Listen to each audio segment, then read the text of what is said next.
Second livre des rois, 5e partie, chapitre 21.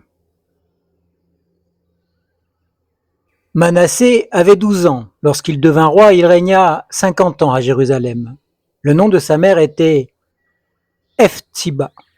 Il fit ce qui est mal aux yeux de l'Éternel, il se livra aux horribles pratiques des nations que l'Éternel avait dépossédées devant les Israélites. Il rebâtit les hauts lieux que son père Ézéchias avait fait disparaître. Il éleva des autels à Baal, il fit un poteau d'Achéra comme l'avait fait Achab, roi d'Israël, et il se prosterna devant toute l'armée des cieux et lui rendit un culte. Il bâtit des autels dans la maison de l'Éternel, dont l'Éternel avait dit « C'est à Jérusalem que je placerai mon nom ». Il bâtit des autels à toute l'armée des cieux dans les deux parvis de la maison de l'Éternel. Il fit passer son fils par le feu. Il tirait des présages et pratiquait l'occultisme.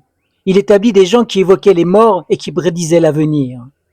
Il fit de plus en plus ce qui est mal aux yeux de l'Éternel afin de l'irriter. Il mit la statue d'Achéra qu'il avait faite dans la maison dont l'Éternel avait dit à David et à son fils Salomon « C'est dans cette maison et c'est dans Jérusalem que j'ai choisi parmi toutes les tribus d'Israël que je veux pour toujours placer mon nom.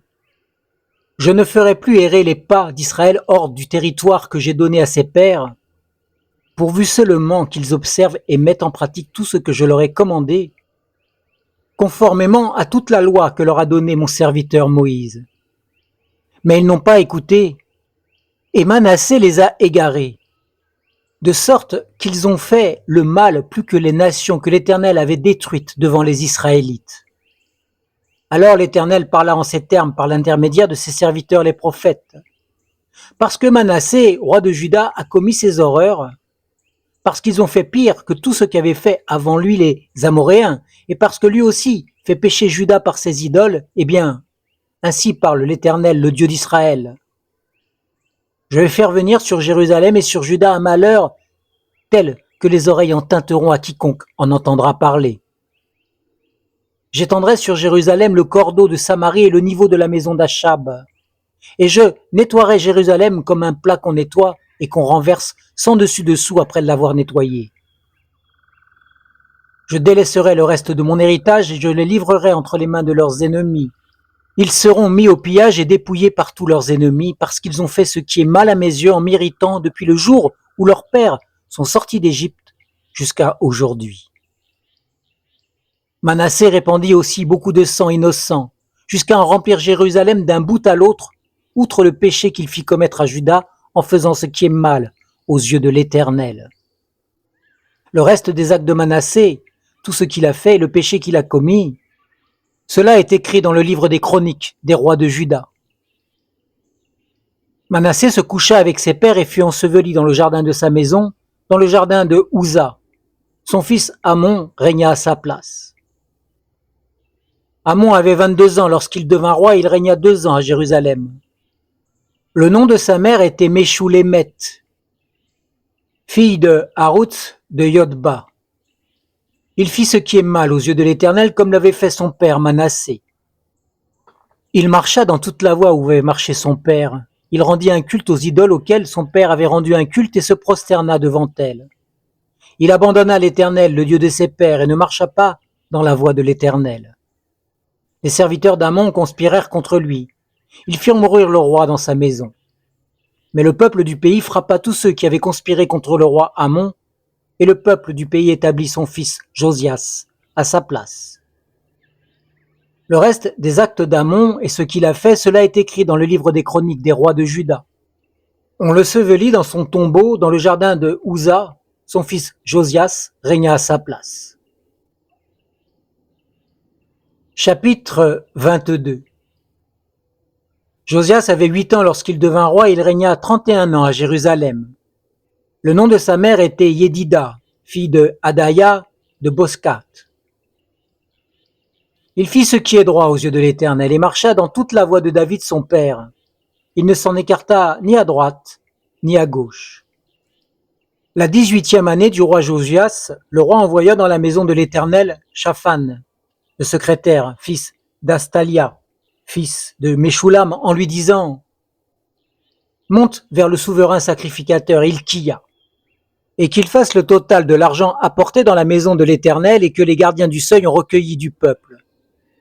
On le remettra entre les mains de ceux qui ont la responsabilité de faire l'ouvrage dans la maison de l'Éternel. Ils le donneront à ceux qui font l'ouvrage dans la maison de l'Éternel pour réparer les dégradations de la maison, aux artisans, aux constructeurs, aux maçons, pour les achats de bois et de pierres de taille nécessaires pour réparer la maison. Mais on ne leur demandera pas de compte pour l'argent remis entre les mains, car ils agissent avec probité. Alors le souverain sacrificateur Hilkiya dit à Shaphan, le secrétaire, « J'ai trouvé le livre de la loi dans la maison de l'Éternel. » Hilkiya donna le livre à Shaphan, qui le lut. Puis Shaphan, le secrétaire, alla chez le roi.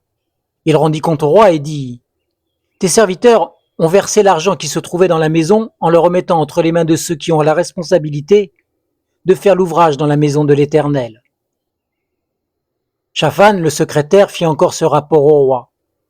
Le sacrificateur Hilkiya m'a donné un livre. Puis Shaphan le lut devant le roi. Lorsque le roi entendit les paroles du livre de la loi, il déchira ses vêtements. Le roi donna cet ordre au sacrificateur Hilkiya, à Hikam, fils de Shaphan, à Akbor, fils de Miché, à Shaphan, le secrétaire, et à Azaria, le serviteur du roi. Allez consulter l'Éternel pour moi, pour le peuple et pour tout Juda au sujet des paroles de ce livre qu'on a trouvé. Car grande est la fureur de l'Éternel. Il s'est enflammé contre nous parce que nos pères n'ont pas obéi aux paroles de ce livre pour agir selon tout ce qui est écrit sur nous. Le sacrificateur Hilkiya, Ahikam, Akbor, Shaphan et Azaya allèrent auprès de la prophétesse Hulda, femme de Shaloum, fils de Tikva, fils de Arhas, gardien des vêtements. Elle habitait à Jérusalem, dans la ville nouvelle. Après qu'ils lui eurent parlé, elle leur dit « Ainsi parle l'Éternel, le Dieu d'Israël. Dites à l'homme qui vous a envoyé vers moi. Ainsi parle l'Éternel. Je vais faire venir un malheur sur ce lieu et sur ses habitants, selon toutes les paroles du livre qu'a lu le roi de Juda. Puisqu'ils m'ont abandonné et qu'ils ont brûlé des parfums à d'autres dieux afin de m'irriter, par toute l'œuvre de leurs mains, ma fureur s'est enflammée contre ce lieu, elle ne s'éteindra pas. Mais vous direz au roi de Juda qui vous a envoyé pour consulter l'Éternel. Ainsi parle l'Éternel, le Dieu d'Israël, au sujet des paroles que tu as entendues. Parce que ton cœur a été touché, parce que tu t'es humilié devant l'Éternel en entendant ce que j'ai dit de ce lieu et contre ses habitants qui seront un objet de désolation et de mépris, et parce que tu as déchiré tes vêtements et que tu as pleuré devant moi, moi aussi, j'ai entendu, oracle de l'Éternel. C'est pourquoi je te recueillerai auprès de tes pères, tu seras recueilli en paix dans l'un des tombeaux, et tes yeux ne verront pas tout le malheur que je ferai venir sur ce lieu. Ils rapportèrent cette réponse au roi. Chapitre 23. Le roi envoya rassembler auprès de lui tous les anciens de Juda et de Jérusalem. Puis le roi monta à la maison de l'Éternel avec tous les hommes de Juda et tous les habitants de Jérusalem, les sacrificateurs, les prophètes et tout le peuple, du plus petit jusqu'au plus grand. Il lut à leurs oreilles toutes les paroles du livre de l'Alliance qu'on avait trouvé dans la maison de l'Éternel. Le roi se tenait sur l'estrade devant l'Éternel. Il conclut cette alliance. Suivre l'Éternel et observer ses commandements, ses préceptes et ses prescriptions de tout son cœur et de toute son âme, afin de garder les paroles de cette alliance écrites dans ce livre, et tout le peuple adhéra à l'alliance. Le roi ordonna au souverain sacrificateur Hilkiya, aux sacrificateurs de second ordre et aux gardiens du seuil, de sortir du temple de l'Éternel tous les objets qui avaient été faits pour Baal, pour Ashéra et pour toute l'armée des cieux. Il les brûla hors de Jérusalem, dans les terrains du Cédron, et en fit porter la poussière à Béthel.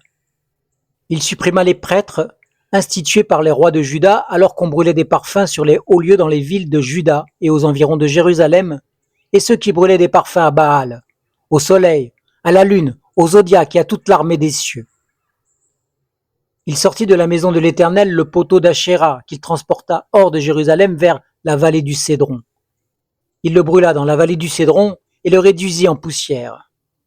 Il en jeta la poussière sur la tombe des gens du peuple.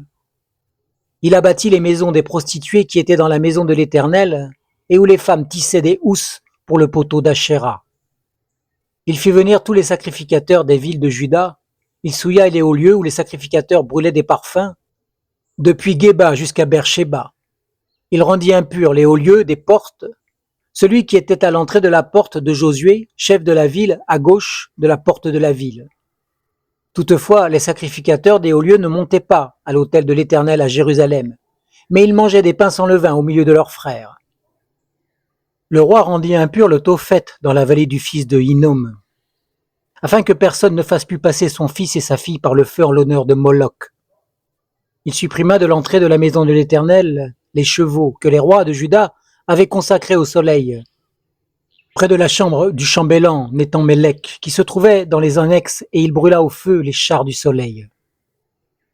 Le roi abattit les autels qui étaient sur le toit de la chambre haute d'Ahaz, et que les rois de Juda avaient fait, et les autels qu'avait fait Manassé dans les deux parvis de la maison de l'Éternel. Après les avoir brisés et enlevés de là, il en jeta la poussière dans la vallée du Cédron.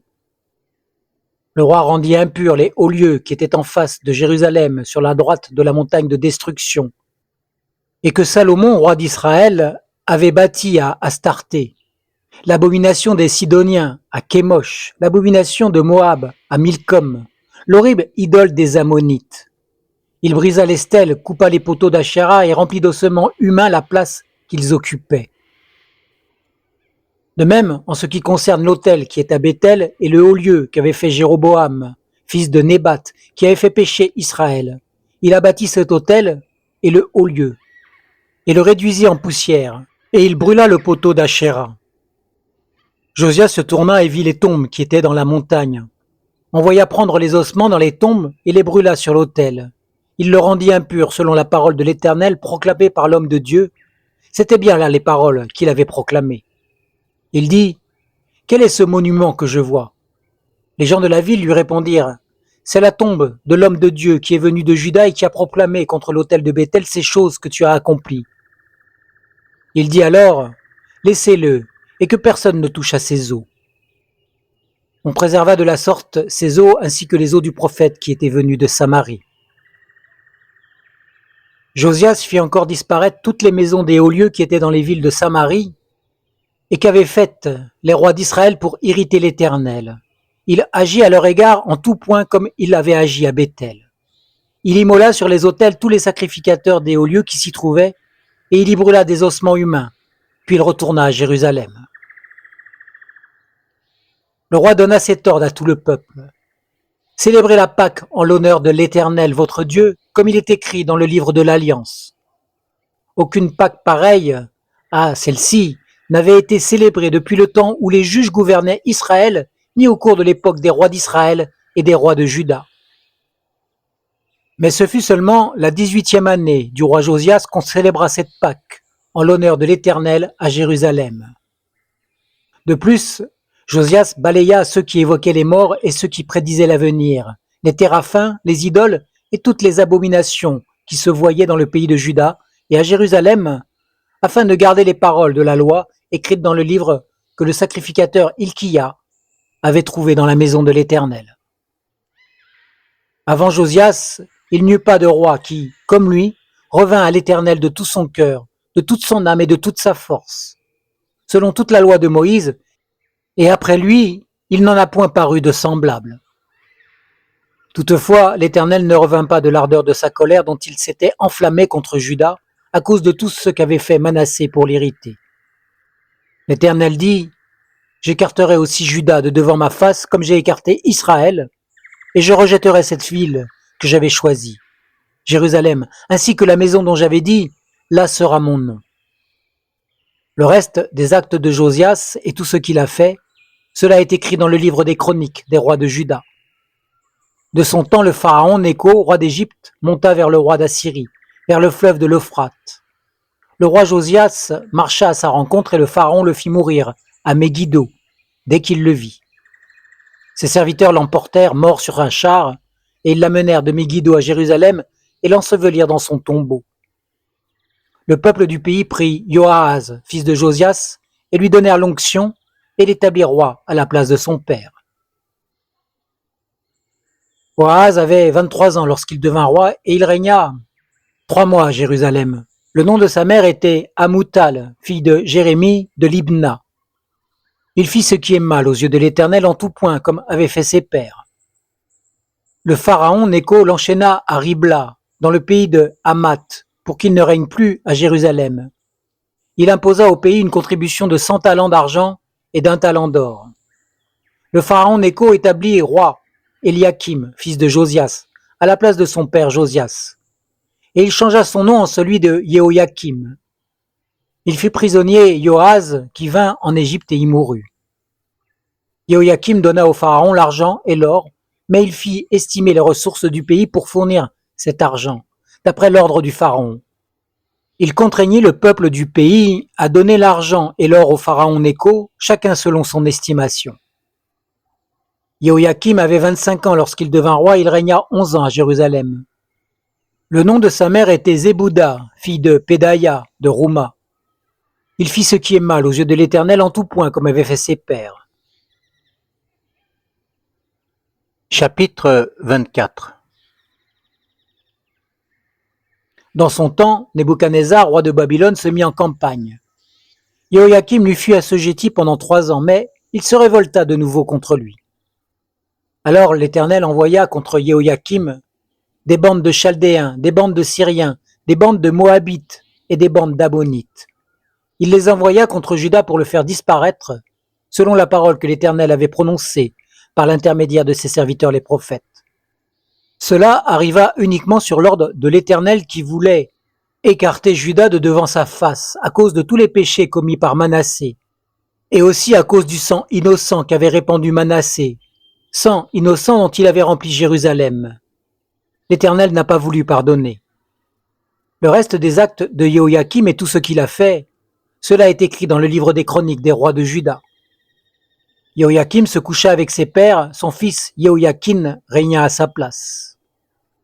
Le roi d'Égypte ne sortit plus de son pays car le roi de Babylone avait pris tout ce qui était au roi d'Égypte, depuis le torrent d'Égypte jusqu'au fleuve de l'Euphrate. Jéhoïakin avait 18 ans lorsqu'il devint roi, il régna 3 mois à Jérusalem. Le nom de sa mère était Nehushta, fille d'Elnathan de Jérusalem. Il fit ce qui est mal aux yeux de l'Éternel, en tout point, comme avait fait son père. En ce temps-là, les serviteurs de Nebuchadnezzar, roi de Babylone, montèrent contre Jérusalem et la ville fut assiégée. Nebuchadnezzar, roi de Babylone, arriva devant la ville pendant que ses serviteurs l'assiégeaient. Alors Jéhoïakin, roi de Juda, sortit vers le roi de Babylone, lui et sa mère, ses serviteurs, ses ministres et ses eunuques. Le roi de Babylone le fit prisonnier à la 8e année de son règne. Il sortit de là tous les trésors de la maison de l'Éternel et les trésors de la maison du roi. Il mit en pièces tous les ustensiles d'or que Salomon, roi d'Israël, avait fait dans le temple de l'Éternel, comme l'Éternel l'avait déclaré. Il déporta tout Jérusalem, tous les ministres et tous les hommes importants, au nombre de 10 000 déportés avec tous les artisans et les serruriers. Il ne resta que le petit peuple du pays. Il déporta Jéhoïakin à Babylone. Il emmena en déportation de Jérusalem à Babylone la mère du roi, les femmes du roi et ses eunuques, ainsi que les puissants du pays. Tous les guerriers, au nombre de 7 000, les artisans et les serruriers au nombre de 1 000, tous les hommes vaillants et propres à la guerre. Le roi Babylone les amena en déportation à Babylone. Le roi de Babylone établit roi à la place de Jéhoïakin Mathania, son oncle, dont il changea le nom, celui de Sédécias. Sédécias avait 21 ans. Lorsqu'il devint roi, il régna 11 ans à Jérusalem. Le nom de sa mère était Hamutal, fille de Jérémie de Libna. Il fit ce qui est mal aux yeux de l'Éternel, en tout point, comme l'avait fait Jéhoïakim. Ces événements arrivèrent à cause de la colère de l'Éternel qui s'exerça contre Jérusalem et contre Juda, au point de le rejeter loin de sa face. Or, Sédécias se révolta contre le roi de Babylone. Chapitre 25. La 9e année de son règne, le 10e mois, le 10 du mois, Nebuchadnezzar, roi de Babylone, vint avec toute son armée contre Jérusalem. Il campa devant elle, et l'on éleva tout autour contre elle des retranchements. La ville fut assiégée jusqu'à la 11e année du roi Sédécias. Le 9 du mois, comme la famine était forte dans la ville et qu'il n'y avait pas de pain pour les habitants du pays, une brèche fut faite à la ville. Le roi s'enfuit de nuit, ainsi que tous les gens de guerre, par le chemin de la porte entre les deux murailles près du jardin du roi, tandis que les Chaldéens encerclaient la ville. Il prit le chemin de la Araba. Mais l'armée des Chaldéens poursuivit le roi et l'atteignit dans la dépression de Jéricho, et toute son armée se dispersa loin de lui. Ils saisirent le roi et le firent monter vers le roi de Babylone à Ribla, et l'on prononça contre lui un jugement. On égorgea les fils de Sédécias en sa présence, puis le roi de Babylone fit crever les yeux de Sédécias, et le fit attacher avec des entraves de bronze, et on l'emmena à Babylone. Le 5e mois, le 7 du mois, c'était la 19e année du roi de Nebuchadnezzar, roi de Babylone. Nebuzaradan, chef des gardes, serviteur du roi Babylone, vint à Jérusalem. Il brûla la maison de l'Éternel, la maison du roi et toutes les maisons de Jérusalem. Il livra au feu toute maison de quelque importance. Toute l'armée des Chaldéens qui était avec le chef des gardes démolit les murailles qui entouraient Jérusalem. Nebuzaradan, chef des gardes, déporta le reste du peuple qui était demeuré dans la ville, ceux qui s'étaient rendus au roi de Babylone et le reste de la multitude. Cependant, le chef des gardes permit à certains parmi le petit peuple du pays de rester comme vignerons et comme laboureurs. Les Chaldéens brisèrent les colonnes de bronze qui étaient dans la maison de l'Éternel, les bases, la mer de bronze qui était dans la maison de l'Éternel, et ils en emportèrent le bronze à Babylone. Ils prirent les marmites, les pelles, les couteaux, les coupes et tous les objets de bronze avec lesquels on faisait le service. Le chef des gardes prit encore les brasiers et les calices, tout ce qui était d'or et tout ce qui était d'argent. Les 2 colonnes, la mer et les bases que Salomon avait faites pour la maison de l'Éternel, tous ces objets de bronze avaient un poids inconnu. La hauteur de l'une des colonnes était de 18 coudées. Il y avait au-dessus un chapiteau de bronze dont la hauteur était de 3 coudées. Autour du chapiteau, il y avait un treillis et des grenades, le tout de bronze. Il en était de même pour la seconde colonne avec le treillis. Le chef des gardes prit le souverain sacrificateur, Seraya, Sophonie, le sacrificateur en second, et les 3 gardiens du seuil. De la ville, il prit un eunuque qui était préposé aux gens de guerre, 5 hommes parmi les familiers du roi, et qui furent trouvés dans la ville. Le secrétaire du ministre de l'armée, qui était chargé d'enrôler le peuple du pays, et 60 hommes du peuple du pays qui se trouvèrent dans la ville. Nebuzaradan, chef des gardes, les prit et les conduisit au roi de Babylone, à Ribla. Le roi de Babylone les frappa et les fit mourir à Ribla, dans le pays de Hamath. Ainsi Juda fut déporté loin de son territoire. Quant au peuple qui restait dans le pays de Juda, ceux à qui Nebuchadnezzar, roi de Babylone, avait permis de rester, il établit sur eux Guédalia, fils d'Aïkam, fils de Shaphan. Lorsque tous les chefs des troupes eurent appris, eux et leurs hommes, que le roi de Babylone avait établi Guédalia, ils se rendirent auprès de Guédalia à Mitzpa, savoir Ismaël, fils de Netania, Yohanan, fils de Karéa, Seraya, fils de Tanhumet, et Netopha, fils de Yaazaniaou, fils du Macassien, eux et leurs hommes. Guédalia leur fit un serment, à eux et à leurs hommes, et leur dit : Ne craignez rien de la part des serviteurs de Chaldéens. Restez dans le pays, servez le roi de Babylone, et vous vous en trouverez bien. Mais au 7e mois, Ismaël, fils de Netania, fils d'Elishama, de descendance royale, vint accompagné de 10 hommes, et ils frappèrent Guédalia, qui mourut, ainsi que les Juifs et les Chaldéens qui étaient avec lui à Mitzpa.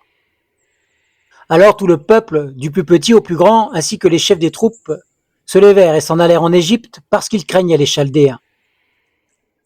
La 37e année de la déportation de Joachim, roi de Juda, au 12e mois, le 27 du mois, Évil-Mérodach, roi de Babylone, dans la première année de son règne, fit sortir avec honneur Joachim, roi de Juda, de la maison d'arrêt. Il lui parla avec bonté et mit son trône au-dessus du trône des rois qui étaient avec lui à Babylone. Il lui fit changer ses vêtements de détenu, et Joachim mangea toujours en sa présence tout le temps de sa vie. Son entretien permanent lui fut assuré de la part du roi, jour après jour, tout le temps de sa vie. Fin du second livre des rois.